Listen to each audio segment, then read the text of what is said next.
Hey, what's up guys? It's Jake aka Tag, and today we're back at it again with the very best Mega Knight player in the entire world. Dima is currently sitting at number 27 in the world right now, and we're gonna be jumping straight into some live ladder matches to learn from the best Mega Knight player and see what he does so well. Through the good and bad metas of Mega Knight, Dima has stuck to it. As you guys can see, he has got a ton of top global tournament finishes, and he's done really well on ladder too. So let's go jump straight into some top ladder gameplay from the best Mega Knight player in the entire world so we can all get a little bit better. So jumping right into this game, Dima is going to be starting off the game with either a Barbell, a Bandit, or a Zap. We're going to see what he does. He's going to go for the Bandit, and he's going to be able to shut down the Wallbreaker split. So his opponent is probably going to be running one of the most difficult decks to beat in the entire game, that Magic Archer Bomb Tower deck with Valkyrie. That's what I'm expecting right now. It is my favorite deck right now, and it is so freaking good.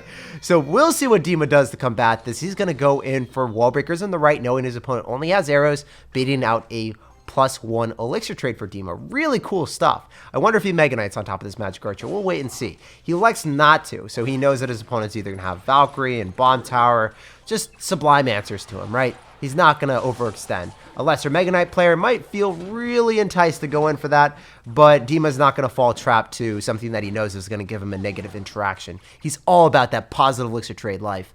So in this situation, Dima is going to be up tower damage and take no tower damage at all. So I really like how he's been playing this so far. How is he going to win though? This guy's insanely good, obviously at top 20 ladder. People are not going to mess up. They're not going to make misplays, really. So Musketeer is going to be cycled around top of the Miner, knowing that his opponent doesn't have really any big spell. He can just wait and see what his opponent's going to do. He's going to go in for wall breakers and bait out his opponent's counters that are going to be really heavy in elixir. Whenever he baits out a bomb tower, he baits out arrows on top of wall breakers.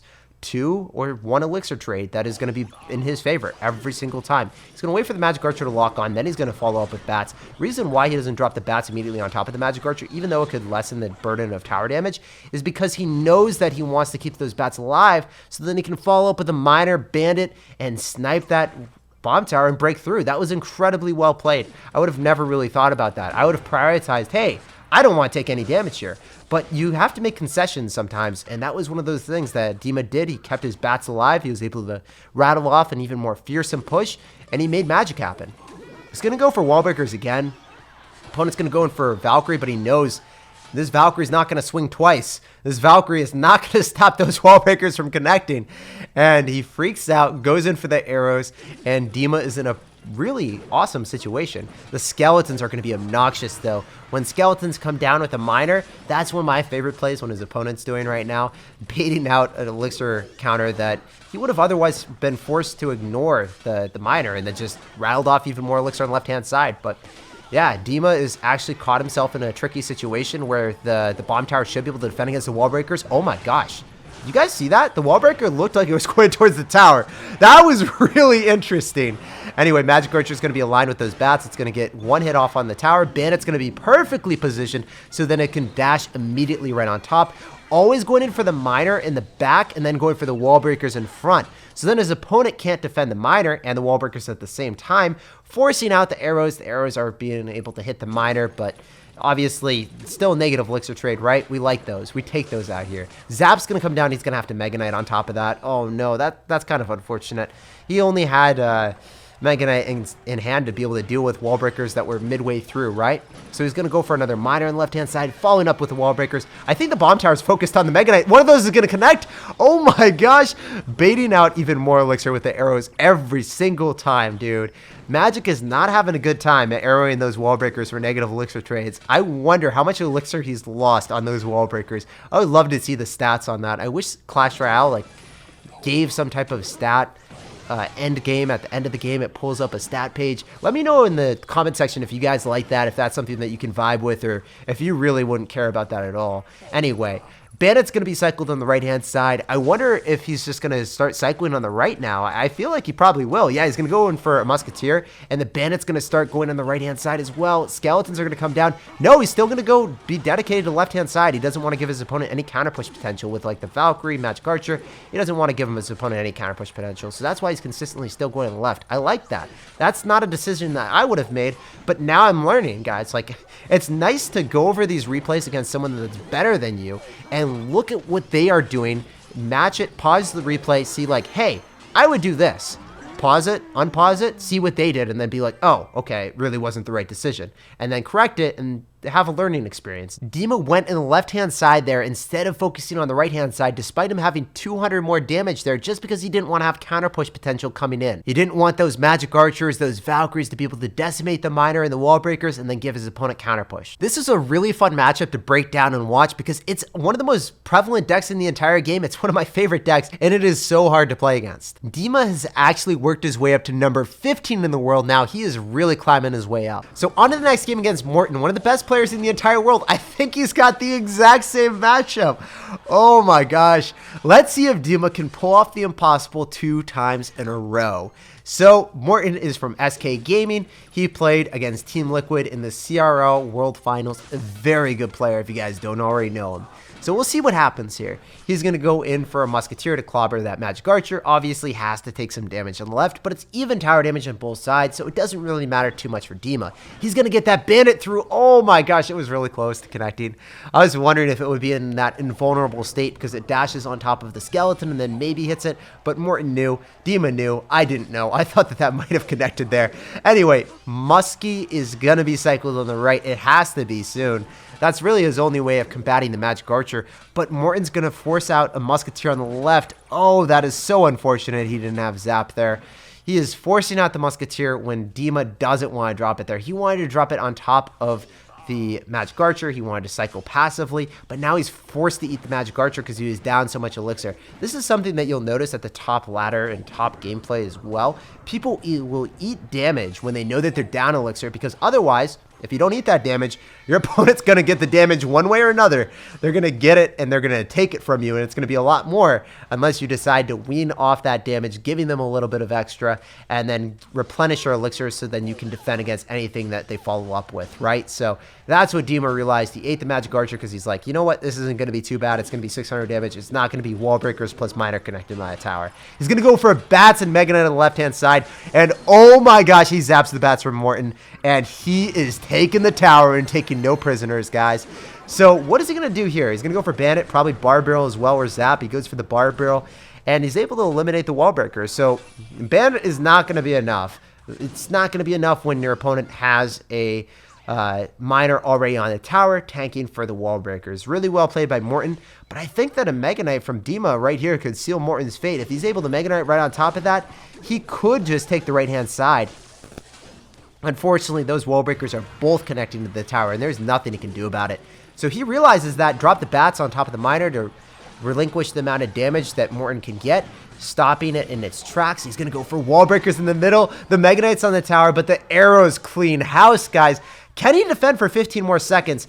The ball is in his court right now. If he's able to stop these wall breakers, I believe he's able to win the game. He follows up with a Mega Knight. He needs to go for a Bandit or anything on top of that, and he's able to finish it off. Yeah, GG, well played, and peace out. Dima is victorious, takes a W, plays extremely well, and beats one of the best players in the entire world, SK Morton. And after that clutch win against Morton, Dima finds himself at number 9 in the world. It's absolutely insane how good this guy is. So let's go jump straight into some replays and break down some other more difficult matchups so we don't get the same matchups over and over again. We're going to be jumping into a couple replays to break down some of the most difficult matchups for Mega Knight. In this matchup, we're going to be facing off against FatCat. Dima is going to be playing against the best P.E.K.K.A player in the entire world right now. Bats are going to be cycled in the back, so either wall breakers or bats or bar barrel or zap. One of those cards, there's 4 cards that you could cycle at the start, and you're not really going to have very many issues. Bandit on Bandit, and then unfortunately, Carpy has the wise idea of zapping the Bandit from Dima, so then his Bandit was able to connect to the tower. Very well played there from Carpy. Very few people know that interaction, but the world's best P.E.K.K.A player will. So if you guys didn't know that, Bandit on Bandit, if you zap your opponent's Bandit right before they're about to dash, as it's wiggling, you can get your Bandit to kill theirs and then still dash on your opponent's tower. Very obnoxious, great interaction for Carpy, and obviously, he's still not in the lead. I mean, Dima's doing really well. Dima got that Musketeer that was able to kill the Electro Wizard on the left-hand side to counter push and get damage on the left as well. So I like Dima's situation despite the matchup being a little bit bad. Oh my gosh. Crazy plays on both ends, right, with the Bandit. It's insane at this high-level gameplay how well they factor in those Bandits and always get the maximum value. pulling back that bandit, so then his bandit was able to connect. Dima finds a way to break through. Exceptionally well played. Usually the bandits like dash towards each other, hug it out, give each other some love, but in that interaction, nothing happened. They were able to get the bandit to move backward, the bandit connected to the tower, and now Dima's in the lead, right? So bandit is going to be cycled on the right. It's going to be able to go right into a magic archer, and usually what you're seeing in this matchup is Dima has the audacity to cycle his wall breakers into Electro Wizard and not really care about that. He really doesn't cycle the wall breakers all in the same lane when he knows that his opponent has zap and he doesn't have miner. So he's not giving his opponent a free zap. He doesn't want that to happen. But if his opponent has to drop an Electro Wizard on the lane that he doesn't want to go in, well, that's going to be a 4 elixir investment. And Dima's able to follow up with offense on the right-hand side that his opponent needed the zap for, and he got so much damage. In fact, that zap was so clutch, getting the wall breakers to still connect, knowing those timings and those specific interactions, that's what sets him apart to be the best Mega Knight player in the entire world. Very few people know how to do that, but he's just surprising me. Every single interaction is crazy. So yes, Barb Barrel is going to be cycled in front of the bats, trying to bait out the Electro Wizard, and there is the Electro Wizard. His opponent doesn't want to do that, because Electro Wizard's a flimsy card. It's a free Mega Knight for Dima whenever he wants to do it. He's definitely going to drop it on the left-hand side, because there's going to be a Bandit and then a Magic Archer, so Mega Knight is not going to be sauced out on the right. Carpy tried to get it from Dima, but he wasn't able to. That would have baited out the Mega Knight for me, I have to admit. A worse Mega Knight player would have dropped it on the right-hand side, but Dima doesn't falter. He knows that the Bandit was still in cycle, and wow, this game is really close, guys. This is coming down the wire. The Mega Knight on the left, it's gonna take it out. Carpy is defeated by Dima in a matchup that Carpy is favored. That's incredible. And a plus 40 trophies. Oh my gosh. A fat amount of trophies from Dima there. So we're going to be jumping right into the next game against Anaban. You either love him or hate him. He is incredibly toxic with all of his PM. And hopefully Dima can assert dominance on him here. So wall breakers are going to be cycled right out of the gate. The Lumberjack's going to come down, but that's definitely not going to stop one of them. If you guys didn't know, the Lumberjack needs to hit the initial wall breaker, the wall breaker in front, for it to actually have a good interaction against that. Unfortunately for Anaban, it didn't work out that way, so one of them was able to connect. So the Bandit is going to go right into a P.E.K.K.A, and this is going to be difficult because his opponent is going to be up a considerable amount of elixir with a Bandit, and all of that bridge spam going directly into a P.E.K.K.A. What will Dima do to defend? He follows up with a Musketeer in the back, knowing that Anaban's got Tornado and Balloon. I wonder what he does. Probably Mega Knights, right? Last possible second before the P.E.K.K.A connects. He waited for a while so then his tower and his Musketeer could get as much damage as possible before the P.E.K.K.A was able to get any hits off. So the longer he waited, the more damage he got, and the less damage that was going to be dealt on top of the Mega Knight. Both wall breakers connect on the right. I love seeing the split lane aggression. He doesn't want to go the same lane into this Ice Wizard Tornado shenanigans, and you're going to see that against every single deck when he's playing against a Bomb Tower Ice Wizard deck, or even a Bomb Tower Graveyard deck. You really don't want to go and just throw all your stuff into the meat grinder that is Ice Wizard Tornado or Baby Dragon Tornado, because you're not going to have a good time. Everything will get delayed and slowed down and destroyed by the splash damage. However, if you do split lane aggression, even though he's not really working on the right-hand side, the right-hand side could become a factor later in the game. Let's say he loses the tower on the left because the balloon push is really strong. His opponent's got freeze. He can actually take the tower at any point. Those wall breakers that are consistently connecting on the right-hand side, that's going to allow him to eventually win in the 1-1 tower game to make it a 2-1 tower game. So that's what I love about Dima. He is thinking ahead, guys. Not only is he realizing, hey, it's bad for me to drop everything right into the Ice Wizard Tornado, but he's also thinking, if I start working away on the right-hand side, he's definitely going to start taking my left because I can't defend against this. This deck is crazy. Anaban's deck, yes, it's actually a really hard counter. I'm not going to be able to defend against someone that has a freeze balloon because, you know what? I really just don't have answers to that. I have bats and I have Musketeer. They can get frozen and they can just die, and the zap kills the bats. So this is an unbelievably good matchup for Anaban. I think he actually sniped Dima here because Mega Knight does not fare so well against Lumberjack and P.E.K.K.A as well. So this is crazy. The Musketeer's damage per second is insane. So if that is not frozen, then Dima will maybe be able to defend the right-hand side still. Oh man, this is coming down to the wire. He lost both towers, guys. I wasn't expecting it to fall apart like that. That crazy. But I mean, when you're playing against a hard counter, anything can happen. This is a situation that is a bit scary for Dima. He is in a 3-crown race against P.E.K.K.A. Balloon Freeze. If a balloon gets on his tower, he does lose. Ice Wizard is not hitting all the wall breakers. He has to zap now. So Dima is actually finding himself in a really good position. Oh, the bandit was about to connect, guys. It was using that Ice Wizard as a launch pad. I love when that happens, when there's remnants of units that the bandit's able to latch onto and then connect to the tower. Wait, one of the wall breakers is going to connect. The bar barrel is coming down. The freeze does not hit the bandit. And Dima is victorious against an absurd hard counter snipe from Anaban. That feels good, man. That was unbelievably well played from Dima there. On to the next game against one of the best Expo players in the entire world, Carnage. So Expo admittedly is one of the matchups that I don't know how to beat when I don't have a big spell. In a lot of situations, it feels extremely uncomfortable. So I want to see what Dima does in a matchup that I would just fall apart on against the best Expo player in the entire world. We're talking about Carnage with Ice Wizard Tornado, Tesla, Knight, Log, everything you could ever ask for against a Mega Knight deck. So the one thing that we do see from Dima is he does have Musketeer. That is the only thing that I look at and I'm like, yes, this is a redeeming factor for this matchup. So if Dima is able to go and snipe a Tesla in the middle, let's say with the Musketeer, split wall breakers and get them to connect to the tower, that would be incredibly ideal. But, you know, that's going to be difficult to have happen. The Musketeer is going to be able to go and snipe that Expo, which is really good. And he's going to follow up with a Miner, but then, you know, it just gets kind of shut down by a Knight. And then King Tower is going to be activated with Tornado. So when it looks redeemable, when it looks good, then you can take another gander at the situation and realize how bad the matchup is in reality. So he's going to go for wall breakers on the right. They're going to get logged. They're going to get shut down. I don't know how you break through this. I assume that Carnage is like, ha, you're playing this matchup. I just go and cycle crap in the middle and then I rocket you out, because that's how every single Icebo player plays, right? He's going to go in for an Expo in the middle. He's going to go for Teslas and he's going to start rocket cycling Dima. So how does Dima avoid getting rocket cycled against the best Icebo player in Clash Royale right now? I want to see what he does, because this is a mystery to me. He's going to go for the Miner in the safe spot. I wonder if he zaps the Skeletons. He doesn't do it. That's fine. He's going to go for Bats in the back. Ice Wizard Tornado kind of wrecks them when you use them as a damage source against the Expo. So, yeah, this is exactly what I thought. Carnage is going to start playing the defensive game of, I hope that my opponent rage quits because this is so annoying type of deck. He's going to go in for double Teslas, Expo on defense, Skeletons, and everything you could ever ask for is here for Carnage.